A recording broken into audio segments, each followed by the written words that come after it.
داستان از اینجا شروع شد. یکی از دوستان بهم زنگ زد، گفت درختای نخلم 2 سال کاشتمشون ولی خیلی ضعیفن. نیاز به کمک دارم تا بدونم چجوریه.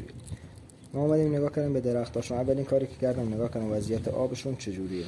همونطور که می‌بینید درختاشون ضعیف بود. پس اومدم نگاه کنم ببینم علت خشک شدن درختاش به خاطر چیه. زمین رو که کندم متوجه شدم زمین کم آبه.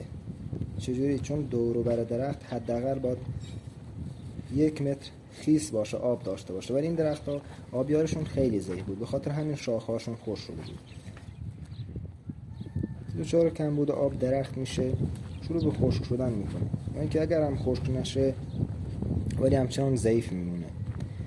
بهترین روشی که میتونیم اینجا درست بکنیم اینه که بیام قطره‌ای کنیم آبشون رو، که حداقل بتونیم هر روز درخت‌ها رو یه مقدار آب کم بدیم.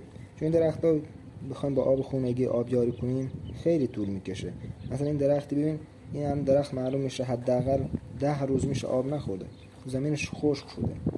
باز علت یکی دیگه از این که این درخت‌ها خشک شده و شاخه‌هاشون میشکه زود این بود که زمین نامناسبیه.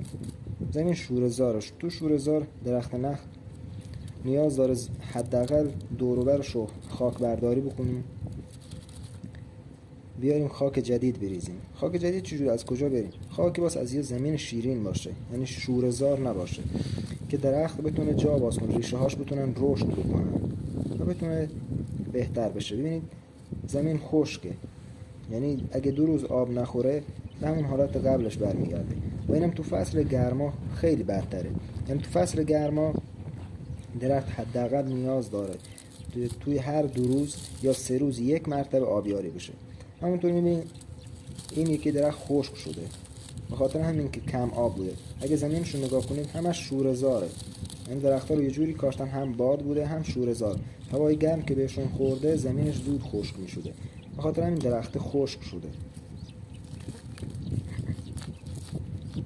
اینجور زمینا رو باید حداقل بتونیم یه خاک لایه برداری کنیم. یه لایه از زمین رو برمی‌دارن، خاک شیرین می‌ریزن.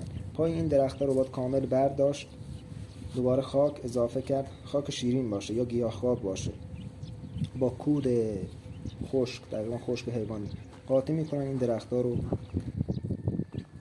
می‌تونن رشد کنن و درخت‌های سرسبزی بشن.